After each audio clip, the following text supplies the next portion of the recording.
नमस्कार किसान भाइयों और बहनों, स्वागत है आपका हमारे चैनल एग्री मास्टरी पर, जहां हम किसानों को समृद्ध बनाने के लिए महत्वपूर्ण जानकारियां साझा करते हैं। आज का वीडियो बेहद खास है, आप इसे एक पल के लिए भी मिस नहीं करना चाहेंगे। दोस्तों, आज हम चर्चा करेंगे कि प्राकृतिक खेती आज के समय में और आने वाले भविष्य के लिए क्यों महत्वपूर्ण है। हम जानेंगे मिट्टी में कार्बन क्या होता है और किसान कैसे जान सकते हैं कि उनकी मिट्टी का कार्बन स्तर अच्छा है या नहीं। हम समझेंगे प्राकृतिक खेती के 5 आयाम को। हम जानेंगे गोबर खाद और गन जीवामृत में क्या अंतर है और एक देसी गाय से कितने एकड़ की प्राकृतिक खेती हो सकती है। साथ में हम यह भी जानेंगे प्राकृतिक खेती का उत्पाद पर क्या प्रभाव पड़ता है। प्राकृतिक खेती धान और गेहूं की खाद्यान्न वाली फसल में कैसे अपनाया जा सकता है। आज हमारे साथ एक ऐसे महान व्यक्ति हैं जिनका नाम कृषि जगत में सम्मान के साथ लिया जाता है। उनके बारे में जितना भी बोला जाए वह कम है। आज हमारे साथ अरविंद भाई रामकृष्ण पाठक सर हैं। डॉक्टर पाठक का जन्म 25 अक्टूबर 1949 को गुजरात के अहमदाबाद जिले के धालुका तालुका के धोली गांव में हुआ। उन्होंने 1970 में सरदार पटेल यूनिवर्सिटी से कृषि में बीएससी, 1978 में जीबी पंत यूनिवर्सिटी से प्लांट ब्रीडिंग एंड जेनेटिक्स में एमएससी और 1987 में गुजरात एग्रीकल्चर यूनिवर्सिटी से पीएचडी की डिग्री हासिल की। डॉक्टर पाठक ने 24 साल तक रिसर्च साइंटिस्ट का सफर एसके नगर दांतीवाड़ा में किया। फिर आनंद एग्रीकल्चर यूनिवर्सिटी के नवागांव में स्थित राइस रिसर्च सेंटर में 9 साल तक सेवा दी और उसके बाद आनंद एग्रीकल्चर यूनिवर्सिटी के डायरेक्टर ऑफ रिसर्च के पद पर भी उन्होंने 4 साल तक कार्य किया। उन्होंने सरसों, ज्वार, अरहर, कैस्टर और चावल की सफलतम किस्मों को विकसित किया।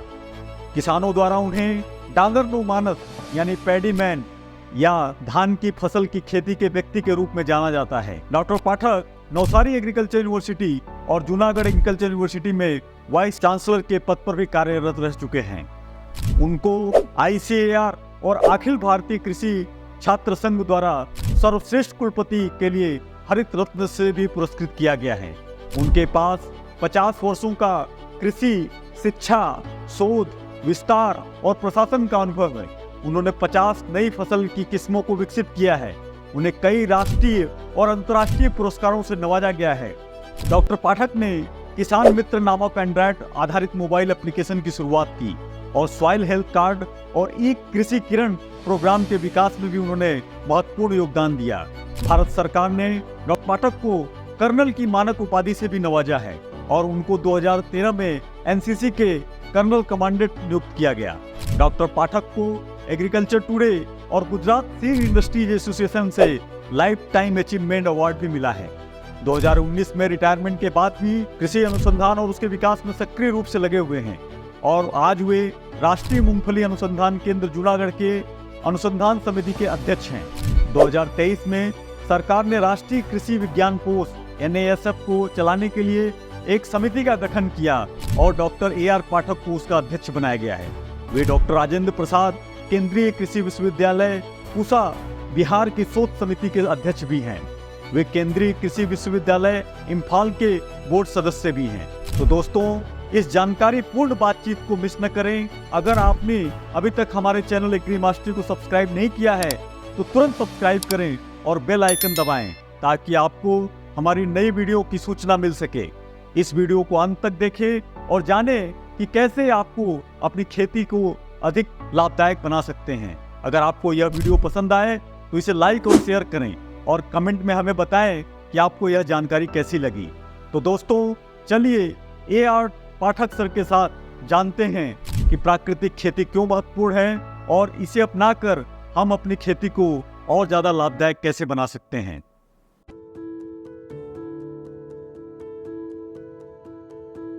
सर, तो आज एक्चुअली में हम लोग जहाँ मिले हैं वहाँ पे मुख्य संदर्भ है कि प्राकृतिक खेती। तो सर, आप इतने मतलब पूरा जीवन आपने लगभग 40-45 साल जो है कृषि जगत को समर्पित किया है, तो आज जो प्राकृतिक खेती के विषय में जो बातें चल रही हैं, हम हमारे किसानों को आप उसके विषय में जो प्रकाश डालिए कि प्राकृतिक खेती क्या है और कैसे यह मतलब भविष्य के लिए ज़रूरी है। तो मैं ये कहना चाहूँगा कि प्राकृतिक खेती से ही हमारा सॉइल का कार्बन जो है वो इम्प्रूव होना होगा। अभी अब सर देखें पहले तो पहले किसानों को सर मतलब सिंपलेस्ट भाषा में ये बताइए कि सॉइल का कार्बन क्या होता है। हाँ, तो ज़मीन में, हमारी ज़मीन में जो न्यूट्रिशन है, न्यूट्रिशन मिलता है तो वो ह्यूमस से मिलता है। मतलब कि जैसे हम FIM डालते हैं, तो FIM डालने में हमारा इंटरेस्ट ये रहता है कि ज़मीन में हम सभी तत्व आए। तो ये सॉइल का कार्बन मतलब कि ये ऐसा तत्व है कि ये उससे ज़्यादा होने से हमारी उपज अच्छी आती है, ज़मीन अच्छी रहती है। आजकल क्या हुआ है कि हमने किसानों ने बहुत सा ज़्यादा नाइट्रोजनस फर्टिलाइज़र, यूरिया हो, DAP हो और केमिकल इंसेक्टिसाइड, पेस्टिसाइड से हमारी ज़मीन में अब जितना पहले कष्ट था उतना नहीं रहा है। मैं एक दफ़ा ईरी फिलीपींस में गया था, तो जहाँ उस टाइम 1966 की जो वैरायटी रिलीज हुई थी IR8, जो हमारे गुजरात में भी हमने कई साल उसको बोया था जी। उस टाइम। तो उस टाइम जो 1966 में IR8 को जितना फर्टिलाइज़र देना था जी। उससे 10 गुना ज़्यादा फर्टिलाइज़र देते थे, तब भी वो 1966 का ईल्ड नहीं आ रहा है। क्योंकि ज़मीन में जो तत्व चाहिए, नमी चाहिए, वो नमी अभी नहीं रही है। तो ज़मीन में कार्बन बढ़ने से हमारी ज़मीन का स्ट्रक्चर अच्छा होता है जी। और सभी जो तत्व है, माइक्रोबायल एक्टिविटी, ऑर्गेनिजम्स जो होते हैं ज़मीन में, जो तत्व को न्यूट्रिएंट फॉर्म में कन्वर्ट करते हैं, वो सब उसी की वजह से हो रहा है। जी। तो ये सब ज़मीन में कार्बन बढ़ना बहुत ज़रूरी है। आज हमारे गुजरात की ज़मीन के कार्बन जो है वो 0.1, 0.2, 0.3 से इतना ज़्यादा खराब हो चुका है। कहीं नहीं है। तो 0.5 से तो ऊपर होना ही चाहिए, तभी हम अच्छा उत्पादन ले सकते हैं। तो ये ज़रूरी है। सर जहाँ तक मैंने सुना है सर कि विज्ञान तो ये कहता है कि अगर 0.5 से नीचे तो वो जमीन तो बंजर मानी जाती है। बंजर मानी जाती है। तो आजकल हमारे देखो भाल की ज़मीन जो है, हाँ। वो आप पानी देंगे और सूख जाएगी तो ऊपर वो सफ़ेद छारी आ जाती है। जी। कई ज़मीन ऐसी है जहाँ तारापुर वगैरह के एरिया के आजू बाजू, तो आप ज़मीन को सूखा पाएंगे, लेकिन जैसे पैर रखेंगे तो पैर अंदर चला जाएगा। तो ये सब ज़मीन बंजर हो गई है, उसमें जो खेती करना बहुत मुश्किल है। वहाँ ये प्राकृतिक खेती ही एक उसका सॉल्यूशन है। सर एक और मतलब किसान समझ सके सर, ये ऑर्गेनिक कार्बन तो ठीक है, मतलब जैसे 0.1 या 0.5 पे ये हम लोग अपने लैब में जाके तो नाप लेते हैं, किसान जो है मतलब इसको लैब में भेज के नपवा। लेकिन सर हम लोग आंखों से देख के या किसान, साधारण किसान कैसे पता कर सकता है कि मेरी ज़मीन का ऑर्गेनिक कार्बन एकदम ख़राब हो गया है, या जो है मेरी ज़मीन का में ऑर्गेनिक कार्बन जो है बहुत कम है? ऐसे मतलब इसकी सामान्य पहचान कैसे कि अच्छा कार्बन है कि कम कार्बन है, ये पहचानेगा कैसे किसान? एक तो ये है कि ज़मीन जैसे हम उसकी खेड़ करते हैं, कल्टीवेशन करते हैं, तो जितने जितने बड़े बड़े वो क्लॉट्स हुए, हाँ। वो ज़मीन अच्छी नहीं है। ज़मीन भरभरी रहनी चाहिए, तभी अच्छा होना है। ज़मीन जैसे ही भरभरी हो गई तो आप समझो कि आपकी ज़मीन में सुधार आ रहा है। ओके, मतलब जनरल पहचान कार्बन की यही है कि जब कार्बन कंटेंट बढ़ेगा तो जमीन भरभरी हो जाएगी, उसमें बड़े बड़े क्लॉट्स नहीं बनेंगे, बड़े बड़े क्लॉट नहीं बनेंगे। बहुत अच्छा सर। अब आपने मतलब प्राकृतिक खेती कैसे इसमें मदद करेगा सर, उसको बताइए। प्राकृतिक खेती के लिए जो उसके 4-5 आयाम हैं, वो 5 आयाम करना चाहिए जी। जैसे कि बीज अमृत, मतलब कि बीज को आवरण देना जी। देन घन जीवामृत, देन जीवामृत, देन आच्छादन और बाष्पा। तो ये सब 5 होंगे तो भी अच्छे से परिणाम मिलेंगे। फिर भी सपोज आप कोई दूसरा कोई क्रॉप उसमें नहीं कर सकते हैं, तो आप बीजामृत और घन जीवामृत 1 एकड़ पे 1000 किलो देना चाहिए। आप जो FIM देते हैं, तो FIM हमारा जो रिकमेंडेशन है वो 10 टन FIM पर 3 टन 4 टन FIM पर हेक्टर है। तो उतना तो हमें देना नहीं है, 1000 केजी हमें देना 1 टन मतलब 1 हेक्टेयर के लिए देना है। 1 हेक्टेयर। और FIM को हमको कम से कम 3 से 10 टन देना पड़ता है। 3 से 10 टन देना पड़ता है, तभी ज़मीन अच्छी होती है। जी जी जी। तो इसका एक तो नंबर 1 ये है।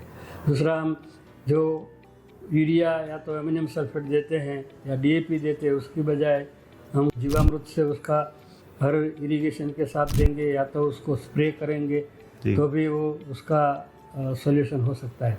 तो एक तो खर्च कम हो जाता है, दूसरा ये सब चीज़ फार्मर्स के पास अपने जी। हैं। और मेन इम्पोर्टेंट ये है कि इसमें खर्च बहुत कम होता है, ज़मीन सुधरती है। सर एक चीज और भी है, जैसे किसान लोगों को ये पता नहीं चलता है अभी, घन जीवामृत शब्द अभी किसानों के मतलब शब्दावली में जुड़ा नहीं है। लोग गोबर के खाद को ही घन जीवामृत जैसा समझते हैं। तो सर मैं चाहूंगा कि आप गोबर का खाद और घन जीवामृत दोनों अलग कैसे है, ये थोड़ा किसानों को समझाएं। हाँ, गोबर बहुत अच्छा आपने क्वेश्चन दिया है जी। गोबर का खाद हम देंगे तो गोबर हम फार्मर्स कैसे बनाता है, तो चलो हर गोबर लेते हैं, उसके साथ थोड़ा सा कूड़ा भी आता है जी जी और एक पिट बनाता है, उसमें डाल देता है, जी। फिर ऊपर बाहर से भी आता है। जी तो उसमें क्या है कि सूर्य के किरणों से और सूर्य प्रकाश से और गर्मी से वो जो भी तत्व है वो सब निकल हो जाता है। कई थोड़े से ही तत्व रह जाते हैं। जी उसकी बजाय घन जीवामृत में हमें क्या करना है कि गोबर को सुखा देना है छाए में, फिर उसकी एक बेड बनाना है, फिर बेड के बाद उसको एक एक डंडे से उसमें होल बनाना है और उसी होल में हमें जीवामृत डालना है। तो उसके फिर एक हफ्ते के बाद फिर से उसको उलट देना है। ऐसे 3-4 बार हम करते हैं तो वो गोबर नहीं रहता है, वो एकदम ब्लैक बन जाता है। आपने किसानों ने भी कई देखा होगा, जैसे ही वो फार्म यार्ड FIM के लिए हम पिट बनाते हैं तो नीचे वाला जैसे ही खाद आता है तो एकदम ब्लैक आता है। जी तो ऐसा ब्लैक होना चाहिए। और ये घन जीवामृत में हम 1-2 महीने में हम घन जीवामृत बना सकते हैं। 2 महीने में हमारा FIM नहीं बन सकता। बहुत अच्छा। हाँ। मैं आपसे प्रश्न ये पूछना चाहता हूँ सर कि क्या हम लोग भारत में प्राकृतिक खेती यदि 100% करना चाहें तो हम लोग कर सकते हैं? 100% करना चाहे तो हो सकता है, लेकिन डिफ़िकल्ट आपने जैसे कहा वैसा है। बट आप धीरे धीरे करो। आज मेरे पास 10 एकड़ ज़मीन है, मैं उसमें 5 एकड़ में अभी शुरू कर देता हूँ, 5 एकड़ में दूसरे साल से शुरू कर सकता हूँ। और इसका जो प्राकृतिक खेती का नियम है कि एक गाय से हम 30 एकड़ तक की खेती कर सकते हैं। तो कैसे कर सकते हैं, तो एक गाय हर रोज़ एक दिन में 7 से 8 kg गोबर देती है और 6 से 7 लीटर उसका गौमूत्र आता है। जी तो हम अगर कलेक्ट कर ले तो हमें देना कितना है, 1 एकड़ में 1000 kg देना है। तो जी। 1000 kg देने के लिए गोबर कितना चाहिए, हमें बहुत ही कम चाहिए। और उसी तरह से मतलब सर एक देखा जाए अगर एक ही गाय रखते हैं तो 1 हेक्टेयर के लिए हमको 100 दिन में गोबर मिल जाएगा एक गाय से। हाँ, मिल जाएगा। बट उसमें मेहनत करनी पड़ेगी। मेहनत ये है कि हर एक गोबर को कलेक्ट करना, गौमूत्र को कलेक्ट करना। गौमूत्र के लिए उसके लिए क्या है कि आप जहाँ भी आपके पास सपोज 2-3 गाय है तो आप ऐसी तरह से उसको रखो और उसकी गौमूत्र जैसे आता है तो वहाँ एक इकट्ठा खड्डा करके जी। गौमूत्र कलेक्ट करें और गोबर रोज आप कलेक्ट कर सकते हैं। सही है। ये हो सकता है, मतलब ये संभव है। और संभव मैं है। मानता हूँ कि सर जैसा आपने बताया कि कंपैरेटिवली ऑर्गेनिक जो फार्मिंग थी, जैविक फार्मिंग है, जो जैविक खेती से तो ये आसान है। आसान है। और जैविक खेती से इसमें इनपुट भी कम लगने वाला है, क्योंकि उतने ज़्यादा हमको जो है मतलब 10 टन हमको 1 हेक्टेयर के लिए नहीं चाहिए, जो है हमको तो 1 टन में ही काम हो जाएगा। दूसरा इम्पोर्टेंट क्वेश्चन ये है बेनिफिट जी कि गौमूत्र से आप गौमूत्र है या खट्टी छाछ है उसका एक सॉल्यूशन बना के कई पेस्ट आती है, डिसीज आता है, तो उसमें भी छिड़काव करें तो ये गौमूत्र और खट्टी छाछ दोनों ही एक इंसेक्टिसाइड जैसा काम करते हैं। तो ये बिल्कुल कम खर्च में हम अपनी अच्छी पैदावार ले सकते हैं। आज तक प्राकृतिक खेती के जितने भी मैंने रिजल्ट देखे हैं, कहीं भी उत्पादन में कमी आई नहीं है। और दूसरा, जी ज़मीन में सुधार बहुत हुआ है। जी तो ज़मीन में अगर सुधार होगा तो एक साल सपोज हमें कम मिला, बट दूसरे साल तीसरे साल से हमारा ये इतना अच्छा पैदावार हो जाएगा कि फिर से आपको ये 1000 kg भी देना नहीं पड़ेगा। वो आप 400 kg देंगे तो भी चल सकता है, तो वो कम भी कर सकते हैं। बहुत तो अच्छा। ये अच्छा है कि प्राकृतिक खेती हमें अपनाना चाहिए और प्राकृतिक खेती से ही ये जो बिना केमिकल बिना जहर की खाद खुराक हमें सबको मिल सकती है। दूसरा अगेन एडवांटेज ये है कि आजकल लोग अच्छी चीज़ खाने के लिए तैयार है। यस पैसा कितना भी चाहो वो खर्च करने के लिए तैयार है। जी। Everybody is a health conscious. मतलब हमें सबको हमारे साथ सोचते ये कि चिंता है तो हम अच्छा स्वास्थ्य के लिए अच्छा पैसा भी खर्च सकते हैं। तो एक गांव में सपोज सब लोग कर रहे हैं, कोई ने गेहूँ किया, सब लोगों ने गेहूँ प्राकृतिक से किया हो तो उसको इकट्ठा करके हम प्रीमियम प्राइस में भी दे सकते हैं और प्रीमियम प्राइस देने के लिए तैयार है। कई लोग हमारे ग्राउंड नट जो बनाते हैं तो ग्राउंड नट का ऑयल ही निकालते हैं। ग्राउंड नट का ऑयल इस साल हमें 3000 से 3100 रुपया तक का टीन मिल रहा था। ये प्राकृतिक वाला हमें 4-4000 तक, मतलब कि 900 रुपया ज़्यादा करने के लिए भी लोग तैयार हैं। तो सब लोगों को स्वास्थ्य की चिंता है, उसका लाभ फार्मर्स को लेना चाहिए और उसके लिए प्राकृतिक खेती से करेंगे तो आप जो मांगो वो उसका प्राइस मिल सकता है। बहुत अच्छा सर। मार्केटिंग अपने आप कर सकते हैं। मतलब किसान भाई अगर इसको सही से करें तो आज मार्केट तैयार हो रहा है। लोगों को मतलब ये पहले से जो लोगों को पहले ज़्यादा जागरूकता है कि भाई हम अच्छा खाएंगे तभी हम स्वस्थ रहेंगे, तो आपको मतलब बस मुहिम चालू करना है किसान भाइयों को। जैसे जैसे आप इसको आगे बढ़ाएंगे तो बट ऑब्वियस है कि इसमें आपका एक तो खर्च भी कम लगेगा, इसका पैदावार का जो खर्च है वो कम आएगा और दूसरा जो है मार्केट में इसकी कीमत भी धीरे धीरे ज़्यादा मिलेगी। तो मैं सभी किसान भाइयों से मतलब डॉक्टर साहब के बातों को दोहराते हुए बोलूँगा कि आप इसका सफल प्रयोग चालू करिए। आप छोटी मतलब अपने पास 10 एकड़ है तो 1 एकड़ से आप चालू करिए और जब इसके फायदे आपको दिखने लगेंगे तो आप स्वयं जो है इसको संपूर्ण रूप से अपनाने लगेंगे। तो दूसरा सर, जैसा कि आप भी व्यक्तिगत मैं जानता हूं सर कि आप भी गुजरात के जिस विस्तार को हम लोग भाल कहते हैं उस भाल विस्तार से आप बिलोंग करते हैं और वहाँ पे और तारापुर और खंबात का जो सारा विस्तार है उस विस्तार में गेहूं और चावल की ही मुख्य प्रधान खेती है। तो सर मैं जानना चाहूँगा कि धान की खेती में खर्च कम कैसे हो और किसान को ज़्यादा कैसे फायदा हो, उसके विषय में मतलब कुछ मतलब अपने हमारे किसानों को टिप्स बताइए। हाँ, उसमें एक धान की खेती में पहले हम लोग कहते थे कि उसका नर्सरी बनाओ, फिर 25 या 28 दिन के बाद ट्रांसप्लांटिंग करो, तो वो सब अब करने की ज़रूरत नहीं है। हमने सब ने रिजल्ट देखे हैं कि आप 2 तरीके से कर सकते हैं। जैसे घावल किया और उसमें जो भी पैडी है धान है, धान का सीड आप स्प्रे ब्रॉडकास्ट कर सकते हैं जी। या तो सीड ड्रिल से आप ड्रिलिंग भी कर सकते हैं जी। दूसरा ये है कि सपोज घावल किया और उसमें आप थोड़ा सा स्प्राउटेड बना के वो भी कर सकते हैं। तो इसमें ये है कि आपकी जो नर्सरी का जो एक्सपेंडिचर है वो भी कट हो जाएगा। ट्रांसप्लांटिंग के लिए आजकल लेबर मिल नहीं रहे हैं। आजकल पहले ट्रांसप्लांटिंग का 300 रुपया में 1 बीघा करते थे, आजकल ये 800 से 1000 रुपया में 1 बीघा होता है। तो ट्रांसप्लांटिंग का खर्च भी कम हो गया और नर्सरी करने की भी कम हो गई। इसमें भी हम धान में भी प्राकृतिक खेती कर सकते हैं और वो करना ज़रूरी है क्योंकि आज वो भी उसके पे प्राइसेस ज़्यादा देने के लिए तैयार है। उसमें भी आप घन जीवामृत यूज कर सकते हैं, जीवामृत यूज कर सकते हैं, वो सब अच्छे तरह से कर सकते हैं तो अच्छा पैदावार होगा। किसान भाइयों, डॉक्टर साहब का मैं बात को बोलूं तो इसके पहले भी मैंने आपको तारापुर और सुजित्रा और वसो तालुका के बहुत सारे ऐसे किसानों के वीडियो पहले से बना के दिखाए हैं जिसमें साहब जो बता रहे हैं कि DSR विधि से 1-1 बीघा में लोग 10-10 हज़ार रुपये तक की बचत कर ले रहे हैं।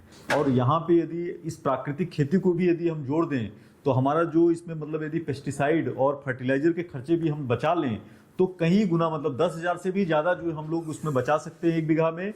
और आप जो है आपका जो पैदावार होगा उसका लोग ज़्यादा कीमत देने के लिए भी तैयार रहेंगे। तो सर ये बहुत अच्छी चीज़ आपने बताई। एक और फायदा भी है जो DSR आप बता रहे हैं उसमें जी कि हम लोग फार्मर्स के माइंड में एक धान किया, पैडी किया, मतलब कि उसको फील्ड में पूरा पानी भर देने का। यस, ये भी कभी नहीं करना चाहिए। हमारा रिजल्ट मैंने खुद ने टेस्ट किए हैं कि धान को पानी की ज़रूरत है लेकिन कितनी, वो ज़मीन वेट होनी चाहिए, वेट होनी चाहिए। जैसे ही आप दूसरा पानी देना चाहे तो जैसे ही थोड़ी सी ज़मीन में तिराड़ हो जाए उसके बाद तुरंत पानी दे देना। जैसे हम गेहूँ में देते हैं वैसा ही पानी देंगे तो अच्छी तरह से उससे भी बेटर प्रोडक्शन मिलेगा। जी, साहब ने जिस बात को बताया जो है उसको alternate wet and dry method कहते हैं और इसका प्रयोग करने से भी जो है हम लोग मतलब एक तो मतलब साहब ने मतलब बताया ही कि इससे मतलब जब हम लोग पूरा खेत नहीं भरेंगे तो जो एक आजकल ग्लोबल वार्मिंग की चर्चा होती है कि भाई मीथेन गैस का उत्सर्जन जो है वह भी कम हो जाएगा, तो भारत के किसान जो है इस चीज में भी मतलब भागीदार बनेंगे कि हम लोग जो है ग्लोबल वार्मिंग में मीथेन गैस के उत्सर्जन को भी कम कर दिए। सर, गेहूं की खेती के लिए जो है आपके क्या सुझाव हैं? गेहूँ में हमारा जो बाल एरिया है उसमें हम लोग जो बालिया गेहूँ की खेती करते हैं, जैसे पहले हम अगले 206 करते थे, उसके बाद हम 313 करने लगे। अब GW 13 नंबर की वैरायटी भी आ गई है। तो ये सब वैरायटी को, क्योंकि उसकी प्रीमियम प्राइस है, उसको हमें प्राकृतिक खेती में ही करना चाहिए। वैसे भी उसके हमें प्राइस ज़्यादा मिल रहे हैं, बट आप प्राकृतिक करेंगे तो उसमें और ज़्यादा प्राइस आप मिल सकने का चांसेस है। उसमें हम ज़्यादा खाद तो देना नहीं है, तो उसको ये थोड़ा सा घन जीवामृत और फिर 2 दफ़ा या 3 दफ़ा जीवामृत देंगे, छिड़काव करेंगे तो भी अच्छा सा पैदावार हो सकता है। बहुत अच्छा। तो मैं अपने सारे किसान भाइयों को और डॉक्टर अरविंद पाठक साहब को बहुत बहुत धन्यवाद देना चाहता हूं। एक तो हमारा सौभाग्य रहा कि जो गुजरात के दो विश्वविद्यालय के कुलपति जिनको रहने का सौभाग्य रहा है और हमारे जैसे मतलब जो छात्र हैं उनके अंडर में हमको पढ़ने का मौका मिला है, ऐसे गुरु के सानिध्य में हम लोगों ने आज ये चर्चा की, तो हम बहुत भाग्यशाली हैं। और मैं पाठक सर के जो बताए गए सारे सुझाव में ऐसा मान के चलता हूँ आप सभी लोगों को काम आएंगे। आप लोग प्राकृतिक खेती को अपनाएं और पूरे भारत को एक सुनहरे भारत की तरफ लेके जाएं। धन्यवाद। धन्यवाद, नमस्कार।